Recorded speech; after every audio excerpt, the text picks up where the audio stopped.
Do you want to go or you want me to go? Welcome back, everybody. We're live, so we're waiting for Jack. So he's gonna hop on anytime. But this actually is his topic: what investors really do in between deals. And Yeah.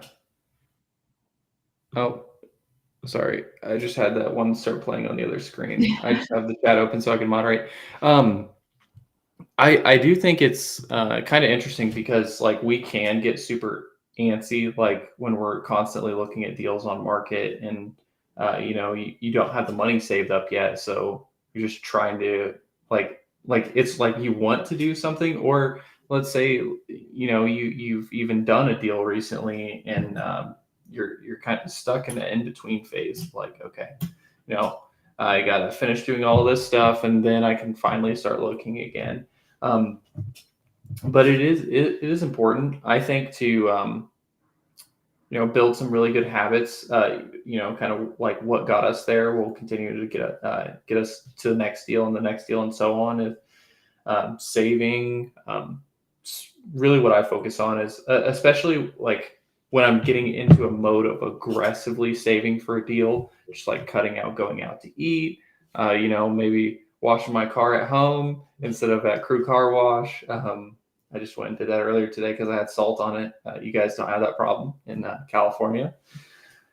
Um, but just I feel like there's a lot of different phases we kind of go through when we're in between deals or hunting for the next one, or got our hands tied and can't do anything at the moment. yeah, I feel like it's pretty difficult for everybody to just like think about saving because there's so much saving you can do, right? Like you're probably just using one streaming like Netflix or and that's it.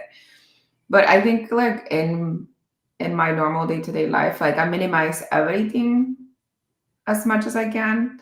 So like there's no more saving as an option because like now we're cutting into bare necessities.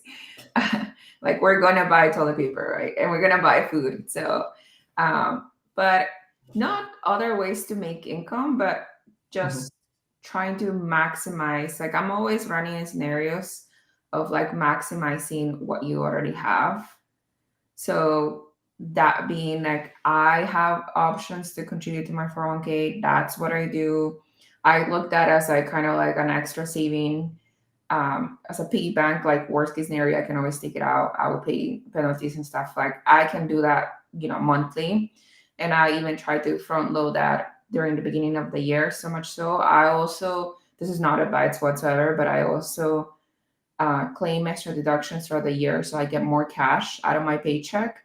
And even if I have to pay like taxes the following year, which I always do, at least it's not money that's been lent to the government interest free. So like I pay them like the following year in October. And I'm always trying to calculate that, for example, because I'm single and I only have so many deductions that I can claim.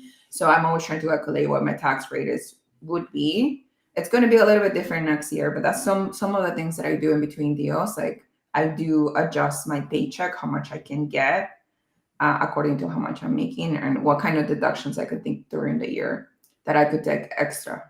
For example, donation. I also donate, so I can claim that as I'd rather donate to some nonprofit that I like rather than have that go into taxes.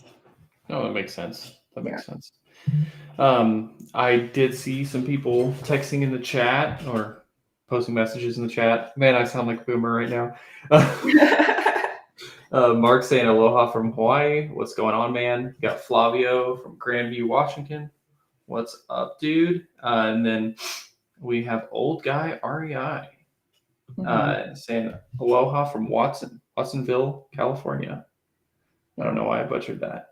He said saving is hard. Um, I agree. I agree, and it's something that feels super difficult. It's kind of like I would almost consider saving like all just as difficult as like adhering to a very specific diet. Although I think the diet thing is a lot harder because sugar and really good tasting things, um, but it's not fun at all. I think, at least. but it's nice to see the results. So, like we don't like not going out wherever we want to, whenever we want to, or going on whatever vacations. But it's pretty cool to watch that number get bigger and bigger and see the interest that you're getting, and then being able to go do something with that to make more money while you're not working. And I think if you focus on that end result a little bit more, it makes it more enjoyable. Like collecting pieces, pieces, parcels, and then getting to the point where you can continue to buy more or move your pieces around and get better things. Kind of like Monopoly, you buy 4 of the houses, convert it into an apartment building. Flavio says salt. What do you use salt for? Oh, Flavia, I know you guys have snow. You're in Washington, dude. Jack knows what I'm talking about. Salt all over the vehicles. If you can hear me. Yeah, I'm in the Rust Belt. Our vehicles have a lifespan because of salt. Why am I having so much trouble with this camera holder today? Am I on camera? Yes, you You are. are on camera. Yeah. My whole face? Yes. Okay. All I can see is everyone's eyeballs. Oh. Well, you look fine. I'm think good enough with that. All right. Yeah, I think you may have had the orientation mess up or something like that. But you I mean, you're centered in camera, so that's all good. Good enough. Flavio said, "What is the secret that you folks haven't shared on saving and add $1 to your property?" Oh, adding more money to property.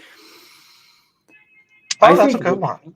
Yeah, I think one thing that I like to look at is other ways that I can improve what I already have. So in between buying properties, I think it's important to reflect on how you're spending the money that you are on your current properties and how you could save money, optimize things. Maybe you can go get better rates on your insurance. That can save you a couple $100 a year per property.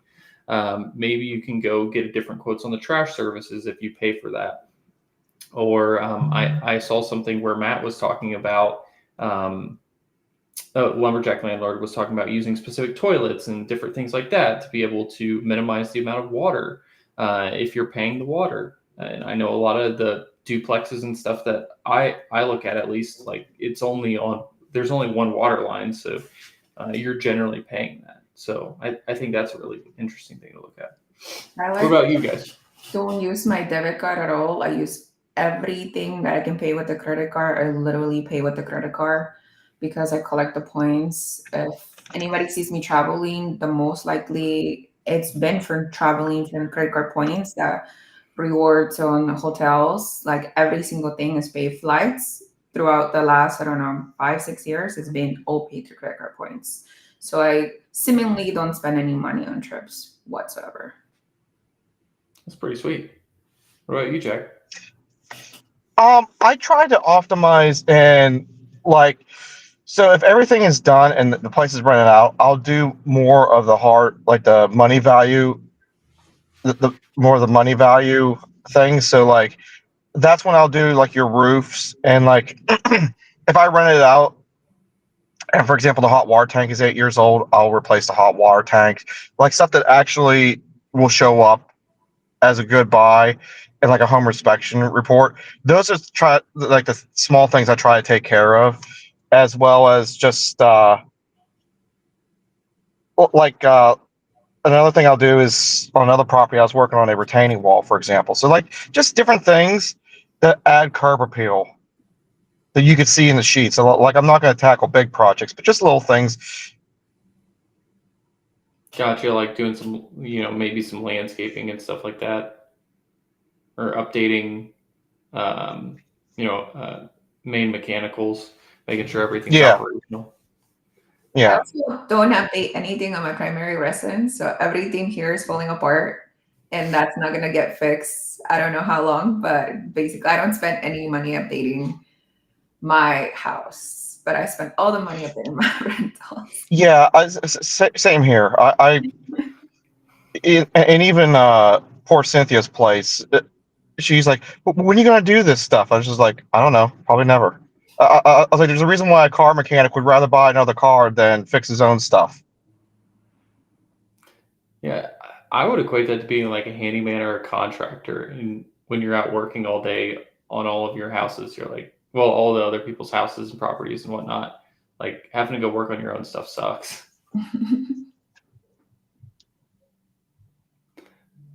But what else do you guys do in between deals? That's maybe not even real estate centric, just things that keep you on track for saving and working towards the next deal.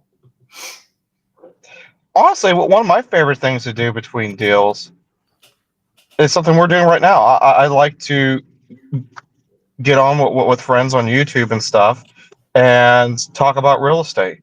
It keeps your mind sharp and just practicing your buy box.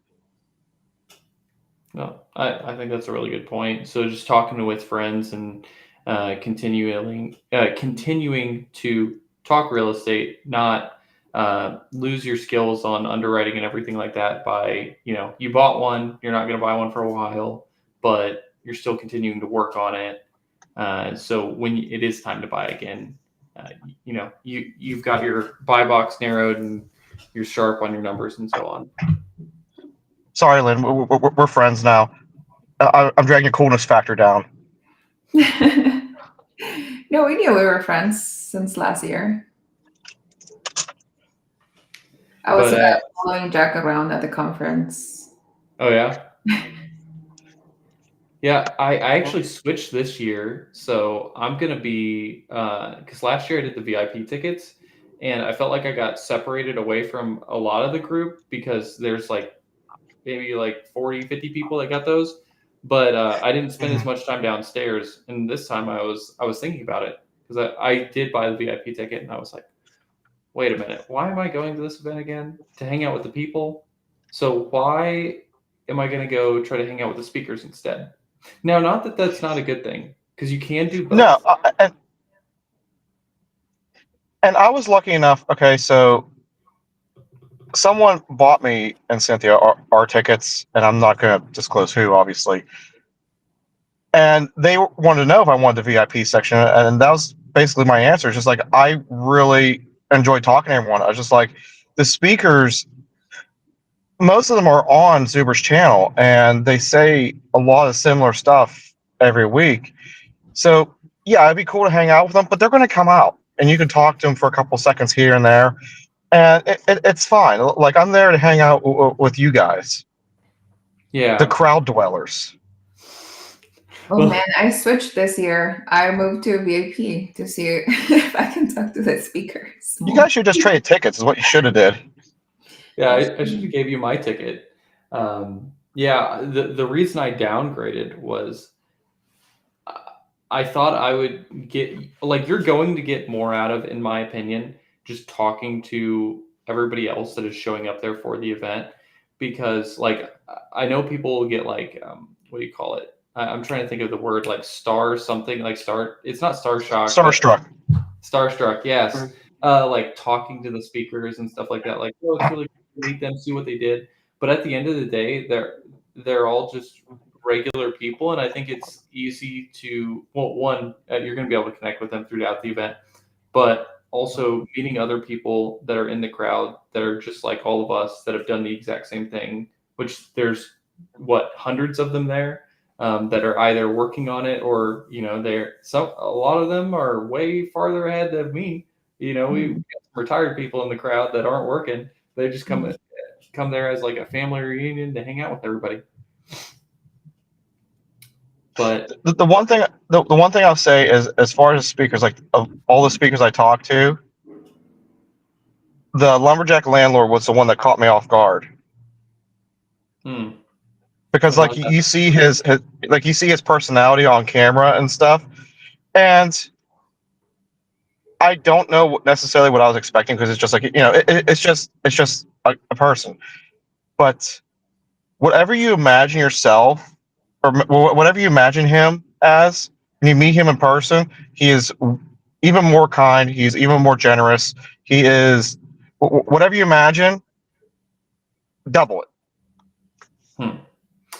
I will say, And he's way taller. But you think he's just like a nice guy, and then you meet him in person, and it's just like, oh, he's just a really giant teddy bear. I will say though, Len, if you do have like a specific question for the speaker, and that's like why you got the VIP, I do think that could be worth it. Like, Yeah, definitely.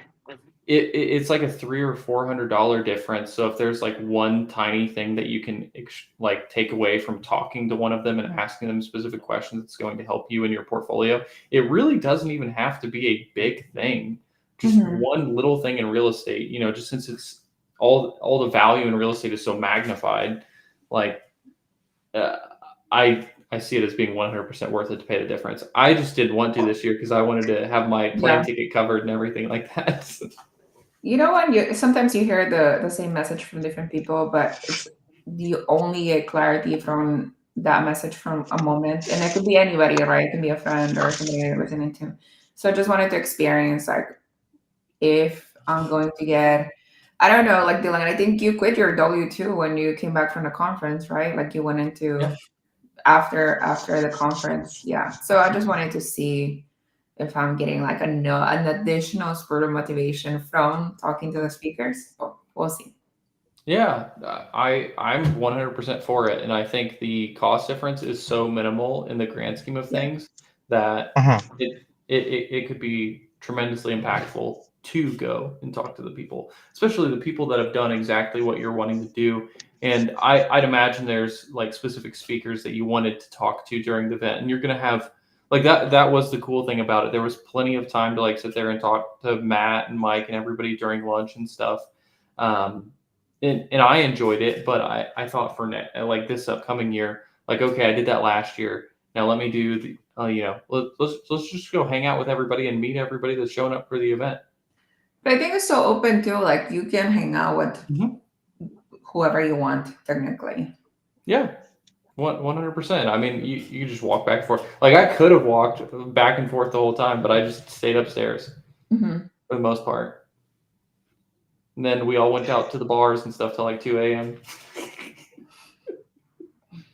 I can't stay up anymore. Oh yeah. Yeah, it was like me, Ray, Mark, Harrison. I'm trying to think of who else. It's just I was there for a while. Well, I know you were there. You're on the panel, so I was already including you. Yeah, but I left early. I'm trying to think what time I left though. What'd you say, Lynn? Sorry. You're gonna be a speaker now, or is it? No, that's a different Dylan. Okay. I actually had this on the video me and Curtis just did. He was like, "Dylan, you're speaking, right?" And I was like, "No, man, no." I think at this point I might as well just like hop up there and do something real quick, but because everybody's been mentioning it to me, but it's another especially since it's Dylan and Gen Z, it makes it very confusing. Yeah, so it's I don't know his entire story, but I watched a video I listened to a video of him and Zuber talking, and it sounds like he does a lot of flips and raises private money. But yeah, it sounds like he's been doing it for a while, doing really good at it. So it'll be interesting to see what he has to say. But it is another Gen Z Dylan, in fact. What are you guys looking forward to the most about the conference? I'm looking forward most to like Thursday, the first full day. I want to spend time with the group. I want me and Cynthia go out and do some of our own stuff, because the big thing was like I can hang out with everyone and talk real estate the entire day and have a blast. Okay, Cynthia isn't going to be into that, so I figure I'll start the day off with the group, and then at some point we'll leave, unless they go to like the strip or something. Then we'll just keep hanging out and stuff. It depends on what they do. But I definitely want to see the strip with Cynthia again, and I want to see if we can't get like discounted like chopper rides to see the Vegas Strip. But I want to try and take my camera with me this year, because like one of the things I really enjoyed was looking at the mountains all around Vegas and stuff, and I wanted to try and take some pictures of that. I'd recommend going to Red Rock. What about you, Lynn? I'm getting there Thursday night, so hopefully you guys will have like some kind of dinner that I can join. But I don't know. Dennis. I'm gonna try to do the Dennis meetup maybe like early. Mhm. So and then I think Friday is Brandon doing early coffee or Mhm. something like that for sure. I'm an early riser, so that's for sure. And just hang out. Like I know the speakers, the majority of the speakers I know their story. I think the only speaker I know Pace is a great like speech person, so like it's gonna be fun. But Rio State con Andrea, like the doctor from Venezuela, like I want to talk to her in person. I'm curious to hear her story. I'm not too familiar with her. Yeah, basically, she was a doctor in Venezuela, and she trying to escape socialism. She immigrated here, met her husband. Her husband was already in construction, own a construction company or something along the lines. And she basically came up with like, you're flipping houses. Why don't you keeping any of the houses? And then she helped them build their flipping business and the rental business that they have. And now she has a school community just like Silver does, and she's one of like Pace's group kind of thing. So she also is becoming like bigger. Like she's number one on school, I think, for real estate schools. Oh wow, Yeah.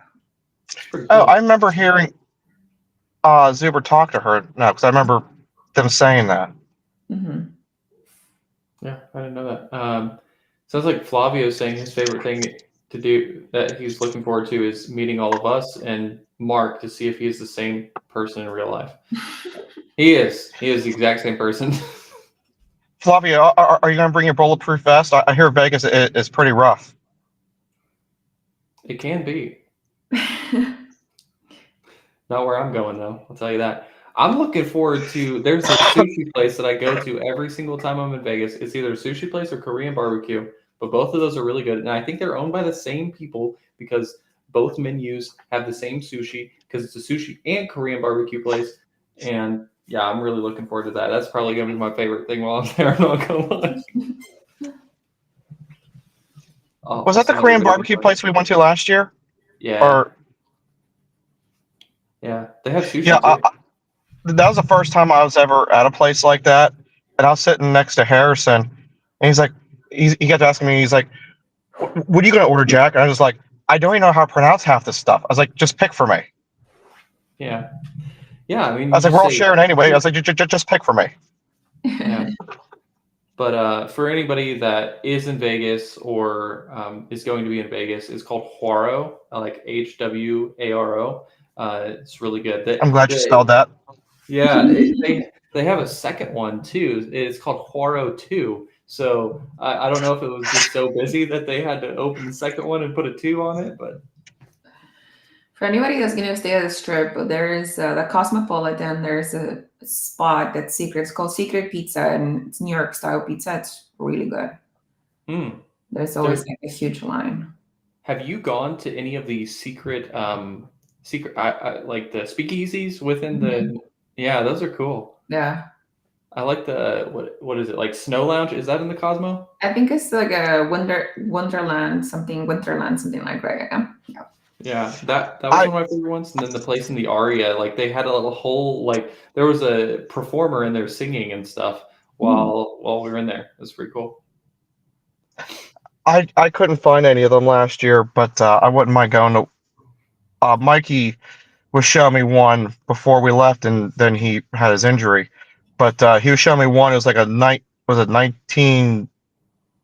I think it was like Roaring Twenties speakeasy, and we were supposed to go there, but he decided to be healthy and get into a bicycle accident. Is that the one that's inside the barber shop, or is that the one in the Aria? I got no idea. He found it. And he's like, "How's this look to you?" I was like, "It looks fantastic." I was like, "I'm gonna bring a fedora," and then like he got hurt, and I didn't do any of the follow-up research. I think I've been there, but I don't remember where it is. Yeah, Vegas is a blur sometimes. I can remember where the one in Aria is. I want to see somebody gamble for real on our trip too. Like I haven't like last time we were just like walking past the machines. I'm not gonna do it myself, but I want to see somebody throwing down hundreds on blackjack. Who's gonna do that? I don't know. I don't know. We'll have to see if I can find somebody. I just want to enjoy the stress from afar, you know? It's not my money that I'm betting, but I want to watch somebody else bet money like crazy. There was, I think it's Lars that likes to play blackjack. Mm. Yeah. Cameron does too. He said he likes to play. And I was like, man, I didn't see that. He was like, yeah, I waited until everybody went to bed and then I went to the blackjack tables. My boyfriend likes to play craps. He's pretty good at it. I have never played that one. I'm also not good at any of these games. I always lose money every single time. I like craps. Yeah, I like craps. I'm okay at it. I'm not great. Yeah. Is there being good at any of these games though, to be fair? Because I feel like if anybody did, well, if most people did make money at any of these games, there's the casinos wouldn't exist. So I know there's people that say that they're sharps and they're super good at gambling and stuff like that, but the casinos can just kick you out if you make money. So I don't know. I don't believe a lot of these people that are like, oh yeah, I'm like really good at this. And I'm like, Caesars would have just kicked you out if you made too much money there. Just telling you. But no, it's fun to watch.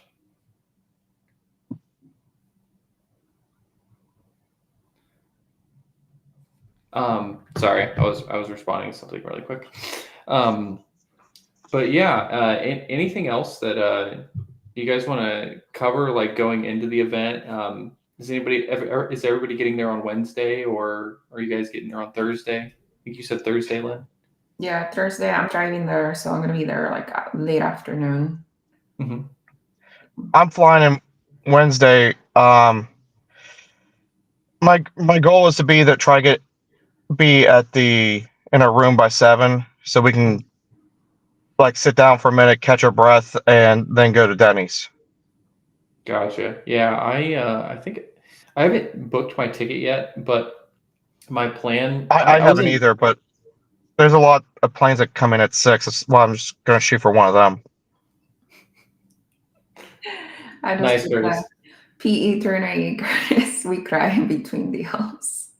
Yeah, just like seeing all the good stuff pass you by. Can't buy that one. Just bought this. I hate when I'll look at something and I swear like I've had things pop up like after I bought my triplex, like seeing like an 8-unit building pop up. Like I couldn't have bought that anyways, but like I see that and I really wanted that. Yeah. Can I ask you guys not to completely destroy and change topics, okay? Mm-hmm. Something I've been thinking about for the past week or two is I'm going back to a renovation project I've been working on for a while for myself. And I don't have any pictures to show you guys, unfortunately. I may have a video on my channel, which is useless for us right now. But would you guys rip out an old school like ball and claw bathtub and put in something modern? Or would you just suck it up and just leave it there? Wow, what is that? Are you talking about the so like is it a steel tub? Is that where it's got the feet like that goes down? Like that It's got the feet and the claw that goes around the ball. Yeah, I'm not gonna lie. I would rip that stuff out so fast with a sawzall.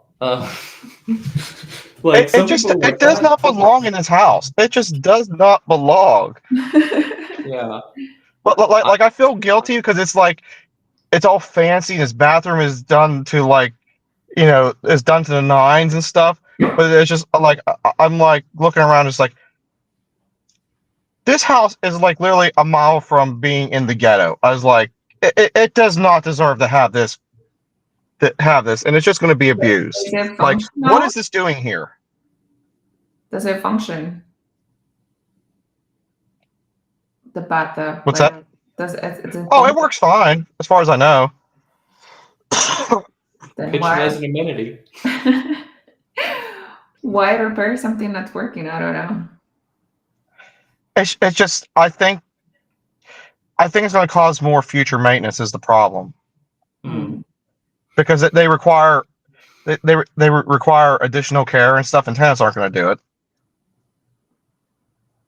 Yeah, I don't really like I know a lot of people will say they like some of the old stuff, but generally I feel like you have to be really good at design to keep things that are older and make it flow Yeah. with newer apartment design. I'm not good at that, so I like to rip everything out and redo it. I like Good. things with character, so it probably would be something that stands out. And from my perspective, from one perspective, that would be a unique thing to have, and I'll feel like classy if I was renting it at something. But Yeah. See, but I'm you have against like fixing things that are not broken. Also, yeah. Well, you have more of an eye for that then. hmm I do not. So I just, gray walls, gray floors, light fixtures. yeah, we used to have gray everything. Now it's a white. Everybody likes white better. Yeah, that's what we've started doing.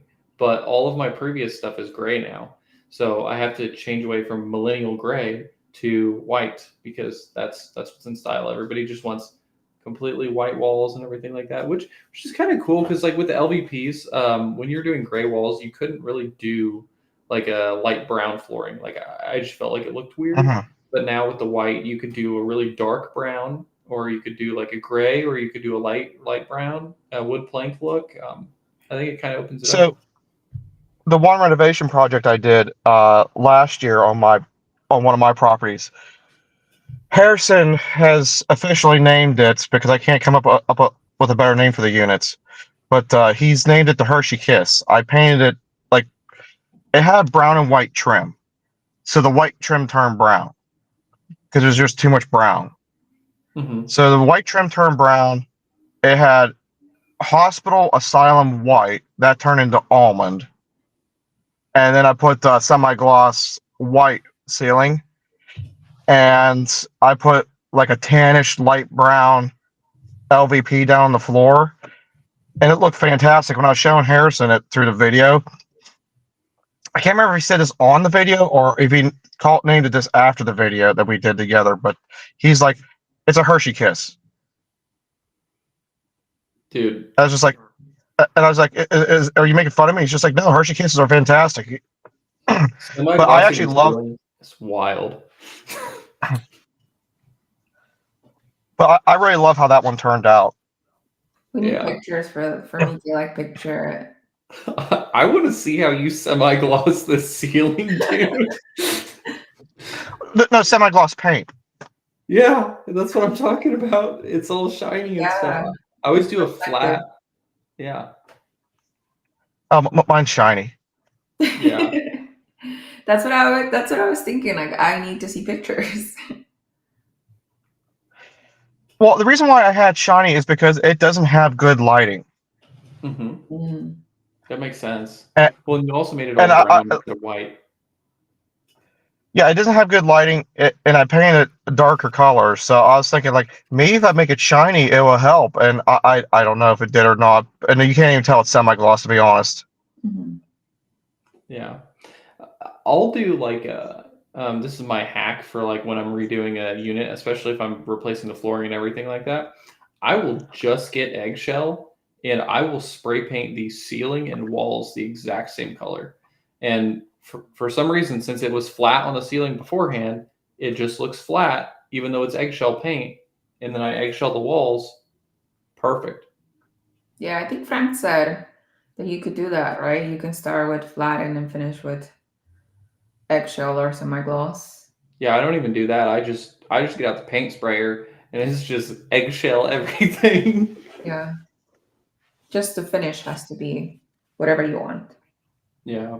I think some people do that because it could be cheaper if you do like your first few coats in flat or whatever.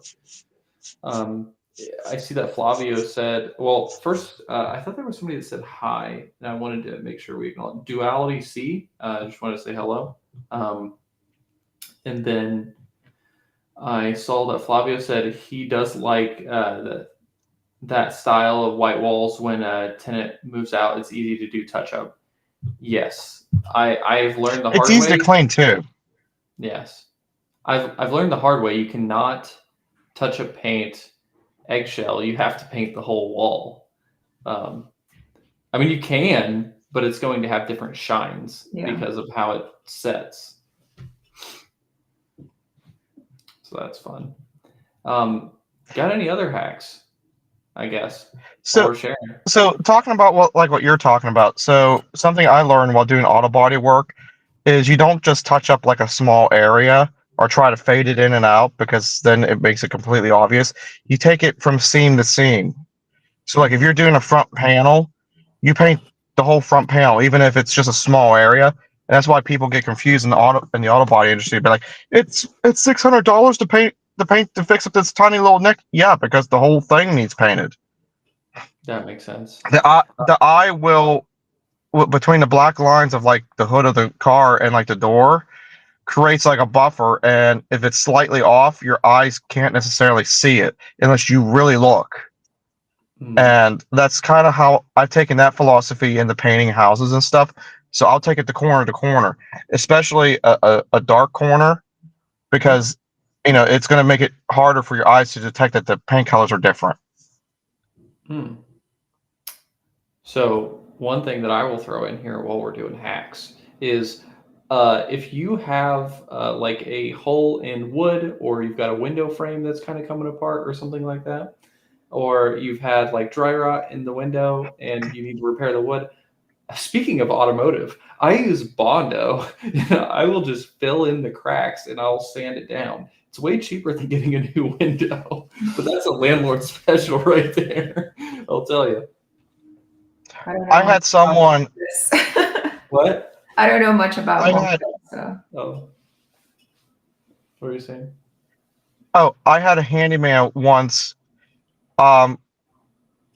He did something similar, but he used tiger hair for like his big giant like gaping thing of like rotten, like the door frame was rotting out. Mm-hmm. And for those of you who don't know what tiger hair is, it's Bondo with fiberglass fibers in it, so it is a lot harder, and it's basically you're working with fiberglass that's semi-sandable. No, that's pretty sweet. It's pretty sweet. I do like me some Bondo. I'm not gonna lie, and wood filler. Have you seen the it's like a reel that I saw going around, but it was like somebody had punched a hole in drywall, and the person throws a sheet of paper over it, and then they just roll paint on it, and they're like good to go. I've seen them put tape, so clear tape, Yeah, keep it up and then roll all over. that is insane. That was hilarious. Yeah, I don't do that stuff in my rentals. I also don't paint over the switches. If you are a landlord that does paint over the switches, do not. Just take the plates off. It doesn't take that long. Put them back on. It makes it look so much better. But when I see a switch or an outlet that has just been roller painted over it, come on, that was like 30 seconds, maybe. Jack is not saying anything because he's done it before. Yeah. No, I'm thinking about the current project I'm working on, which is like every outlet is painted over. I'm just like, you're kind of giving me a PTSD moment. Just like, oh man, I gotta add that to the shopping list for Lowe's. Buy 32 outlet covers.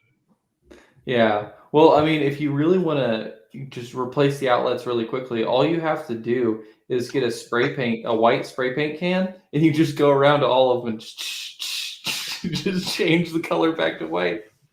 See, I thought about that, but they use the paintbrush, so you get the streaks and stuff on them. Oh yeah, that's true. That's true. Yeah. So it's like by the time I'm done sanding it, I could just go out and buy them and replace them all. Yeah. Well, and I'm not going to sit here and recommend code violations like painting an outlet. But yeah, that's all I got. Unless y'all got something else. today. I do. I am done with my last bird, like finally. Mhm. And Forever? no, not forever. I'm Oh, sure okay. I'm gonna pick up. But this year, 4 birds, 2 unit turnover, 1 eviction. So I'm done with like that last work, and it kind of feels good that I don't have to follow up with like no more contractors and nothing else other than just get that unit rented. Have you Hopefully. completed the refi? No, so I'm shopping around for the refi. We'll see what happens. Sweet. I've been talking to Joel Me Joel too. Farrell. Oh yeah, nice. I was like, hey, I'm buying this property in cash. Well, potentially. When can I refi? And he's like, 3 months or so. Mm. We'll see. Huh. But yeah, no, congrats on that, on finishing that up. I'll tell you, it is very cold in Indiana right now, and finding tenants is difficult, I especially good know. ones. I don't expect to find anybody right away. I kind of knew since we didn't finish in October. So Yeah, I would say October for me is really like the last good month to lease to people because it's still fall, it's still slightly warm out. But when we get into December, where sometimes it says it feels like 8 degrees or 7 degrees outside, people are not wanting to move, and I'm noticing with houses as well, they're just not moving for that same reason.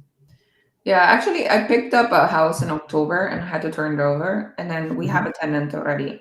So they signed a lease like last week of November. So it was, I think that's like the cutoff, I would say. Like October, like the last week of October would be the last cutoff for like having the tenant move in. And yeah. Yeah, Flavio says, "Are you looking for something in the market?" Not currently, not right now. I'm gonna keep my promise and stay stay off the market for the remaining of the year. It's I only hope. 3 weeks. Yeah, Right?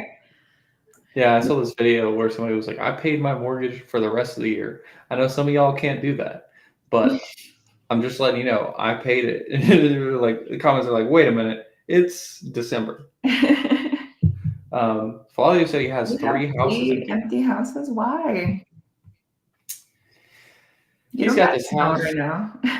He's got this house that the electricity hasn't been on in 10 years. So he's Mhm. got to have like the city come by and check it out just to confirm everything's all right. But yeah, it sounds like that's a fun one so far. Mm. I do have like 2 empty units. So 2 and then the one that's going to market next week. So that will be 3. Nice. We'll see. Yeah. Well, hopefully Section 8 has people that they can send to you because it's not as. Do you have any Section 8 tenants? I have 3. Okay. Yeah. Yeah. My experience with that so far is all right. I'm not going to say it's my favorite, You're like, but knock on wood. They yeah. stopped replying to you as of today. Yeah, well, just going through all the hoops with the government agency, like it was okay, and then also they don't want to pay like market rents. They want to be below market rents, but include all of the utilities, and that's I think that makes it even more difficult. But Mm. that's why I think it's funny when people are like, "Oh yeah, Section 8 is so good." It's like, yeah, they pay, but like they don't want to pay that much money, and they also like they'll look at the market rents, like they'll use FMR, but the issue with that is that includes the utilities. Mhm. So I don't know. I'll probably do some more just so I can get into some lower income housing projects at some point, because like having experience in both commercial and dealing with government agencies is a prerequisite to that. But I can't say it's my favorite. I was saying one of my rentals moving out this coming week, and my other 2 projects. Sounds like you'll have your hands full, Flavio. He's always got he's quiet, but he'll have like 3 or 4 deals going on at a time. He's working hard over there. He's a silent sleeper.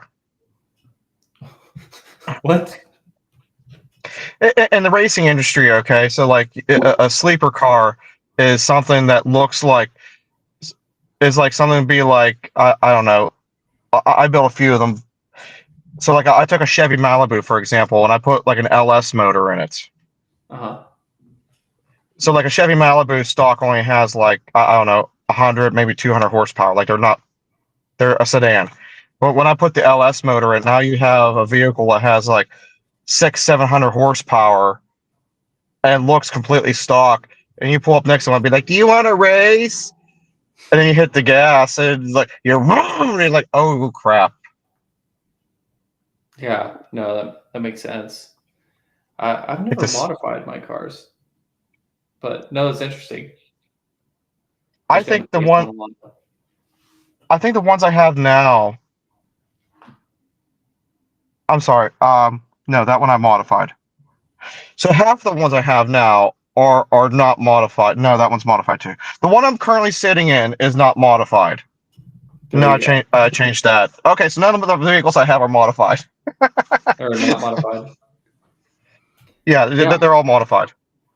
I don't know. It's just the base model Honda. Like it gets me where I need to go. It's got my maps in it and my Apple CarPlay, and I don't need anything else. You know. I didn't do anything to the motor. Let's put it like that. I didn't do anything to create extra horsepower in this one. There you I go. ripped out and redid the stereo in this one. Lynn, do you do anything like this? Modifying your car? No. Yeah, I figured. I'm just like point A, point B. I don't really care. It's a car. You know. Well, for me, okay, like it's point A to point B. That like my vehicle is very, very basic, Hmm. but it was just the radio was so aggravating. Like I would try to call, like I'm not sure if you guys try to call through the radio or even like use the Bluetooth to make phone calls and stuff. And it was so aggravating because it wanted me to dial everything out as though it's a like as though I'm calling out of the country and stuff and like a 16-digit phone number. It's like I don't know all this. Stop Mhm. making me do this. So I put a different radio in, but then the speakers didn't want to work right with it. I was like, oh, well, I'm just going to upgrade the whole system, and I put in a Bose stereo system. So, which is funny because back then I listened to music, but now I get to listen to those podcasts and like extremely good audio. I don't know. I don't know. I think the one mine came with works pretty well. But you know, I've seen some pretty cool mods. Like I've seen people put like the map, like what do you call that? Like the system that has like the map and all the different apps on it for the car. In I did like that. yeah. Yeah, it's not hard. I don't know much about cars, but I had like a Honda Accord that took me all throughout college from like ages like 16 to I don't know 23, and it finally died. Mhm. And then after that, all I did was car leases because it was significantly cheaper and I wasn't making that much money. So it's like $200 a month for, I don't know, the whole time. I just kept getting car leases and I never had to do any maintenance. So I never had to have any problems with like the cars because they were leases. So they would just take it and service it. Yeah, I have a friend that does that. Like he will only ever lease vehicles because he wants a new one every 2, 3 years. So he'll just like go lease like a new Accord or a truck or whatever he needs and never have to deal with any of the maintenance or anything like that. And I only did electric cars, so I never like paid for gas. Oh, nice. Yeah. How much does that raise your electric bill? For the car that I have right now is probably an additional $100 every 2 months That's because not my too bill bad. That's is not bad. monthly. Yeah, Wow. but I Yeah. do have solar panels, so that may contribute to that thing. Okay. Making it a little cheaper, but I mean But it's still my good. niece doesn't, and it's like about the same. Hmm. But she lives in a townhouse, so I don't know if that because the bill is different. Hmm. Yeah, I'm assuming they have same meter, but yeah. I don't know, but that's surprising. I thought it was a lot more expensive to have an electric car. Hmm. I don't know, but yeah, that's about all I got. today. I don't know if y'all want to cover anything else or you want to wrap it up. It's up to you guys. One of you guys. I'm good either way, honestly. There was something I wanted to ask you, but I can't remember what it was. It was what they keep talking about lately on Zuber's channel. Mhm. But I can't remember what they keep talking about. Save it for next week. There you go. Save it for next week. Well, you Yeah. want to just answer the last question and then we Yeah. can. Awesome. Who wants to go first on this one? I don't have any I can't see vacation it. plan, guys. I'm accumulating points. Oh, so I'm going to Korea in June. That's my next one. Oh, nice. Yeah, that should be fun. I'm going with my fiance and her family. Cool. What's the question? I can't see it. Oh, when is the next vacation for you besides Vegas? That's it. It's a fun one. I like I'll Vegas. probably go camping and across Ohio, West Virginia, and Pennsylvania stuff. But no, Vegas. That's really it. It's vacation. Yeah. Camping's Yeah. a vacation. I like camping. I camp simple. There you go. That's as simple as it needs to be. That's the last question. I just roll up in a truck, and a lot of times I just sleep in the back on a sleeping Oh, pad. wow. And I like to try to get a spot next to the creek, and I set up a fishing pole with a pole holder, and I strap it in. And I just let it sit there and let it go as I'm doing other stuff, building fires and taking pictures, and I pretty much almost never catch a fish. I hope Okay. you bring food. We'll think about the question that you had for us, Jack. Yeah. Next week. Awesome. Tune in. I'll see y'all next